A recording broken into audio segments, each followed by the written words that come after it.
Hola chavales, estamos aquí en Unión Más, estamos aquí en el Pro Cycling Manager 26, como veis en el título y vamos a hablar de la victoria de Tadej Pogačar en la 10ª etapa del Tour de Francia. Antes de empezar este vídeo, recuerdo que veáis el vídeo que subí hace unas horas, que básicamente está haciendo esta misma etapa, pero en la serie del Lidl Trek en el Tour de Francia. Con la ayuda de Pro Cycling Stats os voy a presentar rápidamente la etapa de hoy, que bueno, como sabéis, será una jornada de 166 kilómetros, 600 metros desde Aurillac hasta Le Lorient. Estos 166 kilómetros se traducían en 3.791 metros de nivel positivo, lo que hacía que básicamente fuera una etapa de montaña. Y como estáis viendo en el perfil de Pro Cycling Stats, por básicamente los últimos 100 kilómetros, pues era un continuo sube-baja con 7 puertos puntuables, 4 de ellos de tercera categoría, un segunda y 2 primeras. En cuanto a quién vestía los diferentes maillots, pues ya sabéis que el maillot amarillo Tadej Pogačar, el maillot verde Mads Pedersen, que hoy ha sido importante los primeros 25 kilómetros, el maillot de los jóvenes Isaac del Toro, y el maillot de la montaña lo lleva Jonas Vingegaard, aunque realmente el líder es Tadej Pogačar. En cuanto a los equipos que siguen completos en este Tour de Francia, pues son el UAE, el Alpecin, Red Bull, Decathlon, Lidl, Bahrein, Cofidis, Nezcom, Panineos, Total Education First, Astana, Picnic, Visma, Pinarello y NSN, básicamente 15 equipos.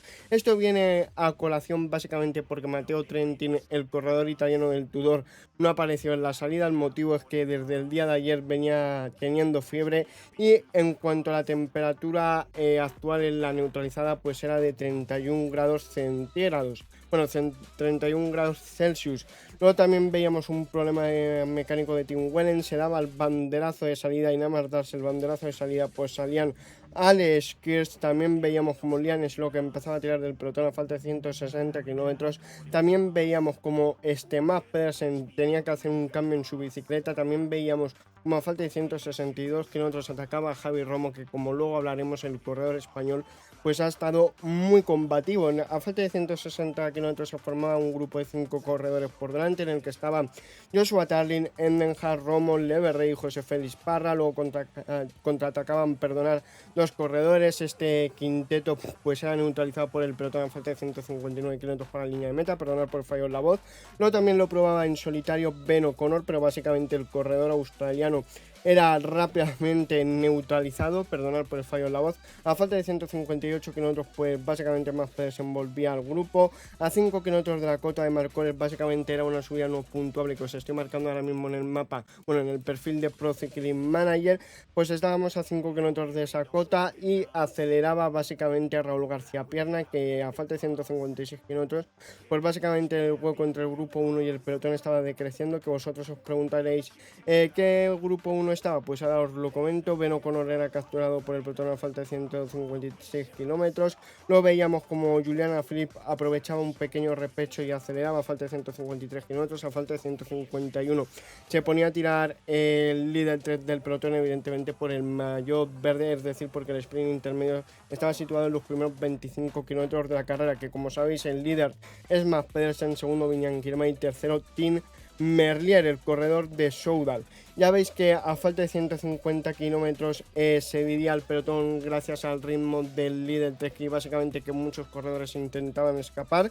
Hay que decir una cosa bastante curiosa, y es que Tadej Pogačar se ponía a perseguir a la primera parte del pelotón, y vosotros os preguntaréis ¿por qué? Pues porque básicamente por delante se había quedado tanto Paul Seixas como Renko Benepul, y el corredor esloveno del UAE pues evidentemente quería evitar que se viviera una situación de peligro, y el corredor esloveno en primera persona pues básicamente aceleró para llegar a la primera parte del pelotón, aunque la diferencia aquí era de unos 10 segundos. Por ejemplo, Jonas Vingegaard estaba en esa segunda parte del pelotón de donde había saltado Tadej Pogačar. A falta de 146 kilómetros, pues esta división del pelotón había acabado, perdonar por el fallo en la voz. Y también Tim Merlier se quedaba del grupo a 146 kilómetros, pues estábamos a 5 kilómetros del sprint intermedio, que veíamos como tanto Viñan Girmay, Jasper Philipsen como Mads Pedersen estaban en la parte delantera del pelotón. A falta de 144 kilómetros aceleraba Max Canter, pero pasaba primero por el sprint intermedio Mads Pedersen. Luego atacaba a Matthew Van Der Poel, que con él cogían una pequeña diferencia Michael Matthews y Harold Tejada, a falta de 139 kilómetros. Pues el pelotón sacaba 1 minuto 39 segundos al grupo de Merlier. Luego hay que decir que los resultados del sprint intermedio pues eran los siguientes: primero Mads Pedersen, segundo Mads Canter, tercero Viñan Girmay, cuarto Philipsen, quinto Matthews, que en la clasificación virtual del maillot verde pues líder con 293 puntos, con los puntos sumados en el sprint intermedio con 293 Mads Pedersen, segundo Viñan Girmay con 239, Tim Merlier tercero con 213, que como ha hablado el corredor de Soudal Quick Step no se ha metido en este sprint básicamente porque ya iba quedado. A falta de 137 kilómetros se ponía a tirar el Nez Company Ineos, evidentemente el equipo británico. Y luego aquí evidentemente pues vamos a seguir comentando cositas, que se formaba un grupo de 11 corredores que ahora vamos a pasar a mencionar. A falta de 135 kilómetros para la línea de meta estaba Richard Carapaz, Tobias Foss, Michal Kwiatkowski, Tarlin, Bennett, Castrillo, Hessman, Nelson Oliveira, Aramburu, Costillo, De Wolf. Luego a falta de 132 kilómetros veíamos como el grupo, la diferencia entre el grupo 1 y el pelotón decrecía, y los atacantes eran neutralizados a falta de 132 kilómetros para la línea de meta. A falta de 130 kilómetros para la línea de meta, por la temperatura ambiente era de 32 grados Celsius, y luego 3 corredores cogían una pequeña diferencia a falta de 129 kilómetros para la línea de meta, que era Lars Krabs, Johnny Zaguirre, Stefano Oldani. También a falta de 126 kilómetros se aceleraba Quentin Hermans, y a falta de 120 kilómetros veíamos cómo se formaba ya la fuga del día, aunque luego vamos a tener otra con Richard Carapaz. En esta fuga de faltando 120 kilómetros pues eran los siguientes: Alex Boudin, Simone Velasco, Filippo Ganna, Kevin Bauquelin, Valentin Perpendre, Vervaeke, Abraham Hansen, Raúl García Pierna, Benjamin Thomas, Xavier Mikel Asparren, Julian Martin, Marco Haller, Guarnalec, Joel Nicolau. A falta de 116 kilómetros contraatacaban Javi Romo y Luis Vervaeke, y básicamente la situación de la carrera a falta de 113 kilómetros para la línea de meta era la siguiente: por delante se había ido Asparren, Hirschi, Valentin Perpendre, Román Gregoire, Matthew Van Der Poel, Zimmerman, Cepeda, Abraham Hansen, Prap, O'Connor, Guarnalec, Frigo, Gili, Nicolau, Thomas, Velasco, Haller, Wright, Tejada, Romo, Vervaeke, Bauquelin, Johnny Zaguirre, Alesman, Deurin, Chegal, Raúl García Perna, Higuita, Boudin, Julián Martín y Braf Afonso. Y el pelotón estaba a 16 segundos que ya se ponía a tirar el equipo de Tadej Pogačar, el UAE. Los equipos que representación tenían en la fuga, que lo he dicho así los nombres de corrido, pues los equipos que más tenían representación eran el Grupama, el Astana y el Movistar, que estos tres equipos que menciona tenían 3 corredores. El Grupama tenía a Román Gregoire, Braf Afonso y Julián Martín. El Astana tenía a Velasco, Tejada y Higuita. El Movistar tenía a Cepeda, Romo y García Pierna.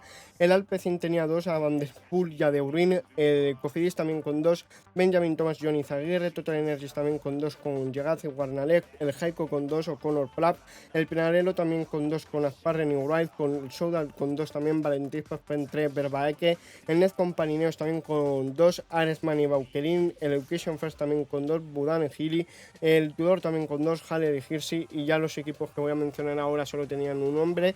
En el caso del Caja Rural, solo Nicolau, 1X Bravara Hansen, Lotto Intermarché, Zimmerman y NSN a Marco Frigo, el corredor italiano. Esta era la situación de la carrera, básicamente, como os comentaba, pues a falta de 112 kilómetros para la línea de meta.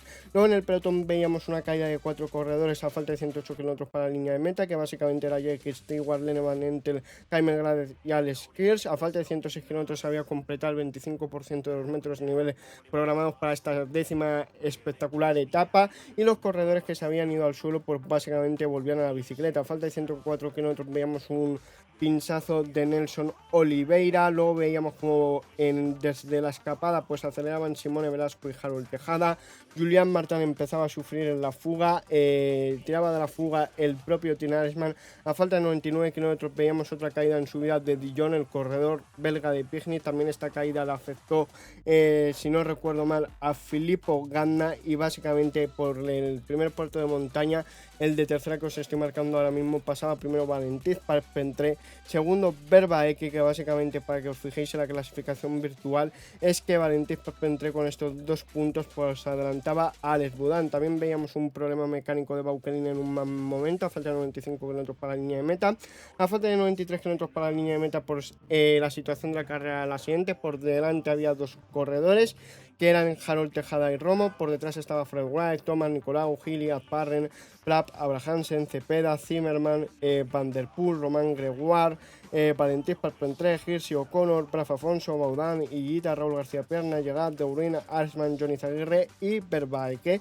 Luego, como digo, pues se veía un cambio de bicicleta de Alex Kirch a falta de 93 kilómetros para línea de meta, el corredor luxemburgués. Y vamos a seguir comentando. Luego, a falta de 86 kilómetros, atacaba Ben Hilly, que con él se iban dos corredores, que si no recuerdo mal, uno era Verbaeke y el otro era Higuita. Por detrás seguía tirando el UAE y entre el grupo 1, vamos, la escapada de Harold Tejada y Romo, el grupo 2 y el grupo perseguidor, pues el hombre más peligroso de cara a la clasificación era Jordan Llegas, que estaba a 10 minutos 56 segundos. Harold Tejada empezaba a sufrir en la fuga cuando empezaba la bajada porque Romo le estaba apretando, luego el español bajó un poquito el pistón, por así decirlo. A falta de 81 kilómetros estábamos a 5 kilómetros de los pies del Col de la Grifol, básicamente este puerto que os estoy marcando ahora en el perfil de Pro Cycling Manager. Luego aceleraba Ben Hilly en el grupo 2, Matthew Van Der Poel era capturado por el pelotón a falta de 76 kilómetros. Luego veíamos cómo aceleraba Javi Romo en la fuga, Higuita era capturado por el grupo perseguidor, Verbaeke se quedaba del grupo 3, a falta de 72 kilómetros Verbaeke y Tejada eran capturados por el grupo perseguidor y ya a falta de 71 kilómetros pues básicamente se había completado el 50% de los metros de desnivel programados para esta etapa. También se cogía el pelotón a Higuita, porque la diferencia máxima que llegaron a tener pues era de 1 minuto y medio, 2 minutos aproximadamente. El grupo perseguidor de Javi Romo pues era formado por 3 corredores, en este caso a falta de 69 kilómetros, Alex Boudin, Valentín Parpentrer y Deurin. También capturados por el pelotón pues eran Verbaeke, Ben Hilly, Braf Afonso, Tejada y Luc Plapp.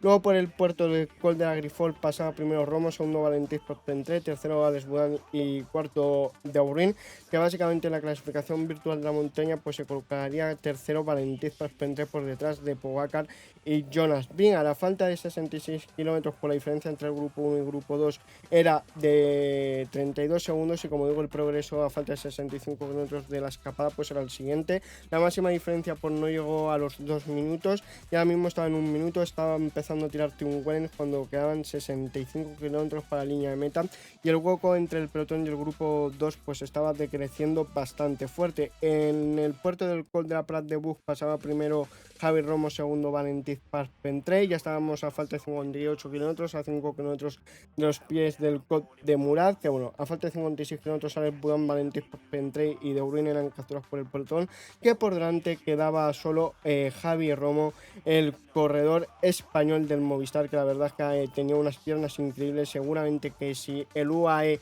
y Tadej Pogacar no se hubiera querido tomar la venganza de hace 2 años, donde le ganó aquí el Lorian Jonas Vingegaard, pues probablemente habría ganado o tenía piernas para hacerlo. Y luego también la otra cosa es que, por ejemplo, al ser el día hoy de la Bastilla, pues Tadej Pogacar ha querido rendir un homenaje al maillot amarillo, que eso lo ha dicho en las declaraciones post etapa una vez que la ha ganado. Evidentemente, a falta de 46 kilómetros, pues Javi Romo pasaba primero por el puerto de tercera categoría y la diferencia entre el grupo 1 y el pelotón estaba decreciendo a falta de 45 kilómetros para la línea de meta. De hecho, en los últimos 30 minutos de carrera, la diferencia entre Romo y el pelotón había bajado 22 segundos y la clasificación virtual de la montaña, pues es que ahora mismo Valentín Parpentrer iba tercero. Como digo, las últimas llegadas del Lorian, pues en 2016 ganó Ben Avermaet y Jonas Vingegaard ganó en el año 2024 al propio Tadej Pogacar, que por eso se quería tomar la venganza. Romo era capturado por el pelotón a falta de 38 kilómetros y en este momento aceleraba Richard Carapaz, que es otro hombre que la verdad es que se merece bastante otra victoria en el Tour, porque ya sabéis que tiene una del día de Super de Bourdieu.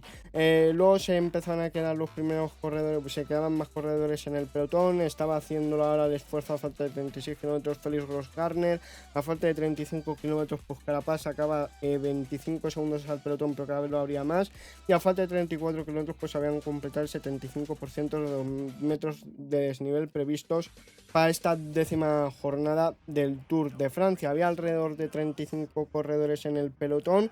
Luego, una vez que se apartaba Félix Grossgartner, pues empezaba a tirar el siguiente corredor. Tina Aresman se quedaba del pelotón a falta de 32 kilómetros, se quedaba más gente. Y en el pelotón pues estaba gente como Pogacar, Vingegaard, Seixas, Evenepoel, Lipovic, Del Toro, Ayuso, Lenny Martínez, Esquelmos y Bernal, que también empezaba a tirar el corredor británico del pelotón, es decir, Adam Yates. Luego Matthew Richitero se quedaba del grupo de los favoritos a falta de 31 kilómetros y la diferencia entre el grupo 1 y el grupo de los favoritos pues empezaba a decrecer.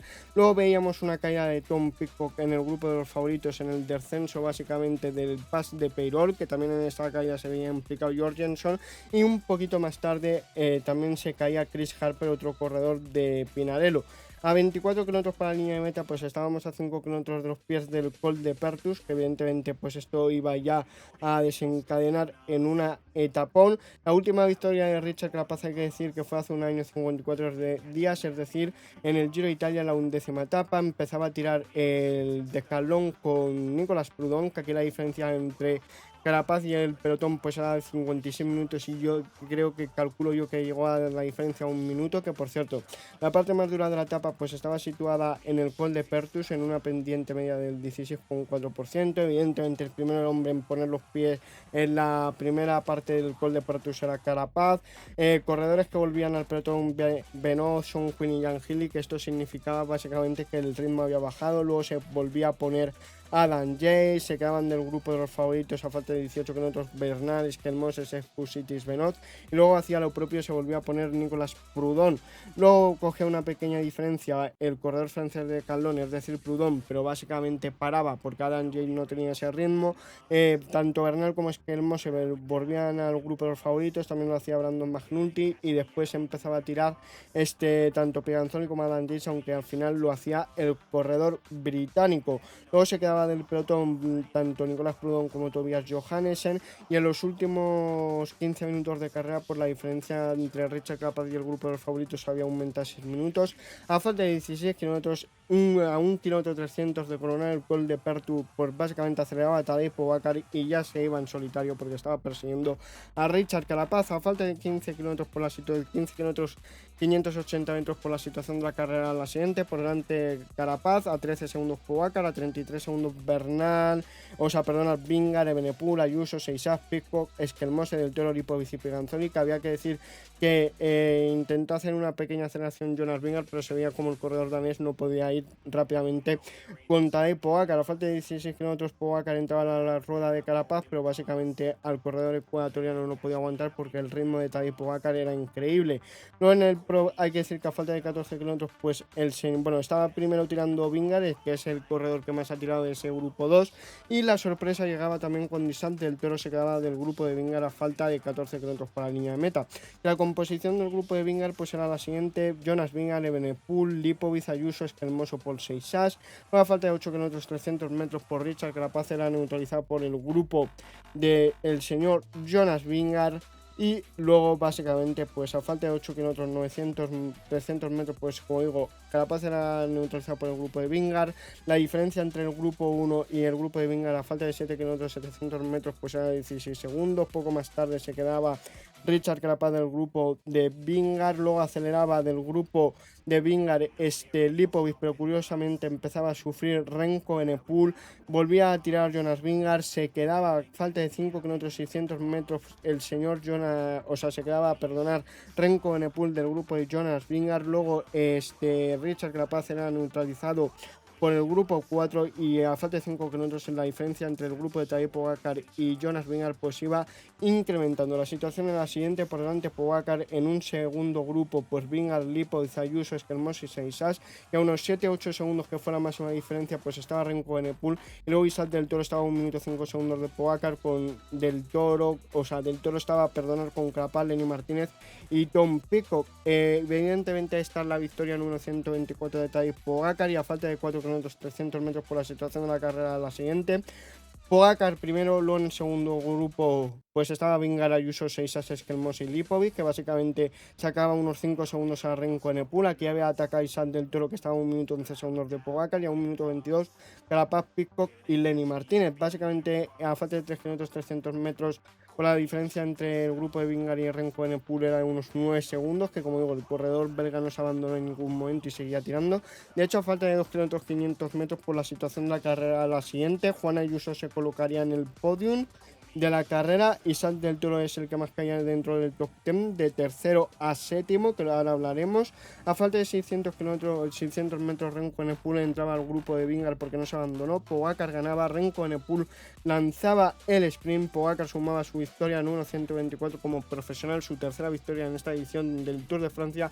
En la historia del Tour de Francia lleva 24 victorias, a 11 de las que consiguió Mark Cavendish. Luego segundo Renko Evenepoel, tercero Paul Seixas, que bueno, aquí vamos a ver cómo quedan los diferentes resultados, que como digo, espectacular la etapa. El top 10 de la etapa pues es el siguiente: primero Pogacar, segundo Renko Evenepoel, segundo Renko Evenepoel, tercero Seixas, ya veis que se han picado pocos segundos, pero se han picado, cuarto Lipovic, quinto Ayuso, sexto Esquelmos, séptimo Jonas Vingegaard, octavo Del Toro, noveno Pidcock, décimo Lenny Martínez. En la general pues ha habido cambios, ya veis que los dos primeros puestos no. Pogacar primero, segundo Vingegaard, que ya está a 3 minutos 36 del esloveno. Ya veis que tercero Renko Evenepoel, cuarto Ayuso, quinto Seixas, sexto Lipovic, séptimo Del Toro, octavo Esquelmos, noveno Lenny Martínez, décimo Tom Pidcock. Luego en el maillot verde pues sigue liderando Mats Pedersen, segundo Vivian Girmay, tercero Merlier. Luego la montaña, primero Pogacar, segundo Vingegaard, tercero Carapaz. Luego por jóvenes, primero Ayuso, segundo Seixas, tercero Del Toro. Y luego por equipos, primero Lidl Trek, segundo UAE, tercero el Bismarck Isabel. Una vez dicho esto, pues vamos a intentar replicar la victoria de Tadej Pogacar aquí en el videojuego. Conectamos cuando quedan más de 55 kilómetros para acabar esta décima etapa aquí con el UAE. Ya veis que manda a Florian Besmeza por agua. Y bueno, vamos a formar el treno por el que tenga menos media montaña, por el que tenga más. Que evidentemente el primero va a ser Nils Police. Ya veis que estamos en la subida hasta el Col de Entremont, que básicamente no es muy dura, es al 5% por ahí, que un rodador como Nils Police te lo puede hacer de miedo. 78, 77, 78, 80, 82 y evidentemente 87. Vale, pues el siguiente que creo que va a tirar es Tim Wellens, el corredor belga. Luego yo creo que va a ir Felix Gross-Gartner. Bueno, vamos a poner a Brandon McNulty porque el corredor estadounidense tiene peor día que Felix Gross-Gartner, que el corredor austriaco. Vamos a ponerle ahora. Luego evidentemente vamos a colocar a Dan Yates. No le he dicho, pero evidentemente el ataque con Tadej Pogacar lo quiero pegar más o menos como lo ha hecho en la vida real, es decir, cuando quede 1 kilómetro 300 de acabar la subida del Col de Pertus, es decir, hacerlo como por aquí, por donde estoy marcando. Vale, nos falta por colocar a Tadej Pogacar. Vamos a darle el gel a Florian Besmez, aunque yo creo que le va a dar tiempo a repartirnos el gel. Ya veis que aquí todavía, pues como no lo estamos corriendo en formato clásica, pues básicamente quedan muchos hombres en el pelotón. Y Florian Besmez no ha llegado a dar el agua. Bueno, aún así tenemos tiempo porque evidentemente a Nils Police le podemos poner ahora. Vamos a hacer este tramo de transición con el alemán hasta empezar el Pass de Peyrol. Que si no ponemos a Tim Wellens con un 77 en montaña, que para atacar en el Col de Pertur, evidentemente puedo poner ya ritmo con Tim Wellens, sin ningún tipo de problema. Realmente ahí veis que está tirando el Bismarck Isabay con Bruno Armiral, con Sef Kuss. 150 corredores aquí en el pelotón, pero yo creo que en este Pass de Peyrol, si ponemos el ritmo que se prevé, se va a quedar en menos de 100 sin ningún tipo de duda. Por delante, por ejemplo, está Romo, que como digo, tanto Romo como Richard Carapaz han hecho un etapón.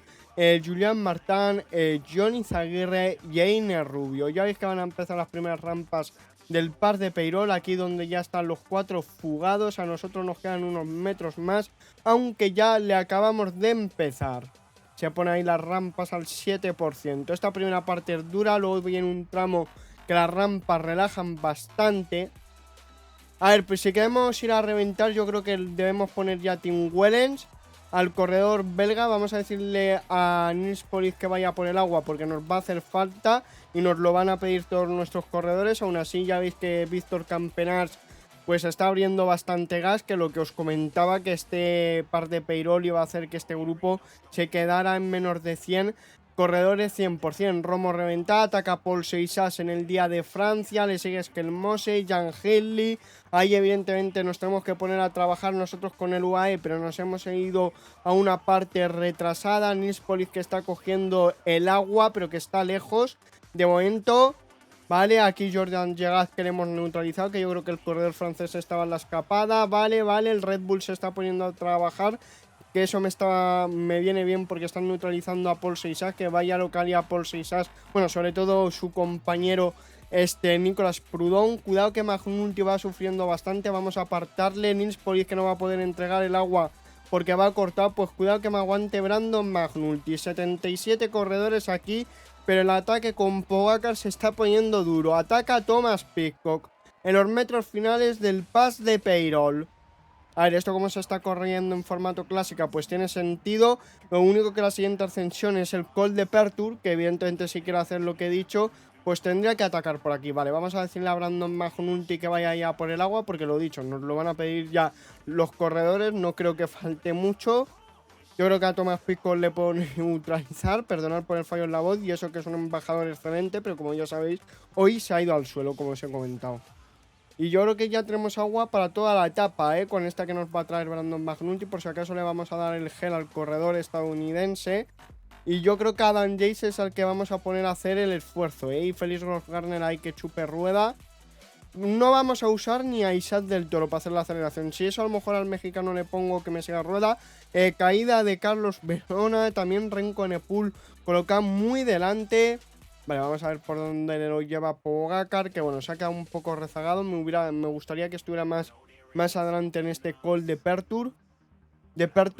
Que bueno, ya veis que Brandon Magnulti todavía no ha dado ningún agua. Como veis ya lo están pidiendo. Así que el timing ha sido perfecto porque todavía quedan unos metros para acabar, unos kilómetros para acabar este descenso. Yo creo que antes de acabar, cuando vamos a pasar por la pancarta de 20 kilómetros, pues va a ser neutralizado Tom Pidcock.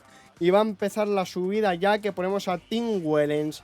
Vamos a ponerle en el 85, que Brandon Magnulti aguante que lo que pueda. Ya veis que viene Mateo Jorgensen, que está atacando el corredor estadounidense. Pues vamos a hacer lo propio con Tim Wellens, que bueno, que Tim Wellens no coja el agua no me preocupa mucho. Vamos a decirle a Grossgartner que proteja que siga a Pogacar por si acaso. Vale. Vas a decirle a Adam Yates que tire. Va Ben Hindley. Vale, pues vamos a decirle a Pogacar que ataque ya. Bueno, la que estoy liando aquí. Ataca a Pogacar. También creo que ataca a Paul Seixas. Efectivamente intenta ir a Isaac del Toro. Vale. Hay Pogacar que está poniendo el ritmo. También está aquí Jonas Vingegaard. No creo que le reviente en estos metros finales del Col de Pertus, pero vamos a intentarlo. Vamos a ver. Se pega muy bien a la rueda Ben Hindley, Tom Pidcock, Paul Seixas y Jonas Vingegaard. Vale. A ver, aquí ya este grupo pues no va a llegar. Ha sido una pena que me haya dormido con el treno, básicamente. Esta gente no va a entrar al relevo. Como tiene el gel... A ver, si me neutralizan para mí mejor, Tengo más corredores, lo único que yo busco la exhibición, evidentemente. Vale. Sí, están a 28 segundos el grupo de detrás. Se pone a trabajar el Red Bull porque tanto Renko Evenepoel como Florian Lipovic están por aquí, básicamente. Estamos cambiando aquí el tren. Básicamente vamos a poner a Adam Yates por si acaso. Vale, y aquí que pica para arriba, pues vamos a poner un 80. Bueno, cuidado que va Ben Hindley, estamos tirando del pelotón, va Egan Bernal. Vamos a ver, vamos a seguir Isaac del Toro, vamos a poner al corredor mexicano. Aquí lo siento por no poderlo hacer como en la vida real, lo he intentado pero no puedo básicamente porque es un grupo muy grande. Ben Hindley ha abierto una diferencia de 20 segundos, vamos a atacar con Isaac del Toro, al igual que Jonas Vingegaard y Paul Seixas. Y bueno, vamos a buscar la victoria al sprint. Bueno, cuidado que con Isaac del Toro la podemos liar. 20 corredores nos siguen. Nos sigue Skelmose. Vamos a ver si podemos atacar en la parte final y irnos en solitario. Aunque Renko Evenepoel creo que ha cogido bien la rueda. Les vamos a soltar cuando quedan 4 kilómetros. Vamos a poner aquí un mantener esfuerzo alto. Cuidado que vamos a parar a Isaac del Toro, evidentemente, para que no tire de detrás. Hemos abierto una diferencia importante. Vale, vamos a intentar recuperar aquí barras, más que nada la barra roja para el sprint final. Hay que decir que el descenso en la vida real era por una carretera mucho más estrecha y yo creo que vamos a ganar, como lo hemos hecho en la serie del Lidl 3 con Matías Esquelmose, que yo os recomiendo ver ese vídeo. También vamos a atacar con Instant del Toro, porque vamos a ganar con Tadej Pogačar. Vamos a repetir la victoria, lo que ha hecho el corredor en la vida real. Evidentemente aquí pues ya es que intenta acelerar en el Col de... Bueno, lo he hecho con el Col de Pertus, pero no he podido hacerlo muchísimo mejor. En la vida real segunda queda Renko en el pool. Así que bueno, es un resultado medianamente realista. Vamos a poner un 8. Un por 8 también aquí les han jugado la victoria de la etapa los hombres de la clasificación general, que en ese sentido pues también es realista con lo que ha pasado en la vida real, aunque como digo, esto lo estamos corriendo en formato clásica. Vale, perfecto. Quedan muchos corredores por llegar. Bueno, quedan 5, literalmente. Quedan otros 2. Vamos a ir a ver el final del sprint, donde ha ganado Tadej Pogačar, que ha sacado 22 segundos a Jonas Vingegaard, 24 a Renko Evenepoel. Bueno, un poquito lo que ha pasado en la vida real, que lo que siempre suelo decir en este tipo de vídeos. Si os ha gustado el vídeo, dale un like, si no un dislike, y espero veros en el siguiente vídeo directo. Adiós.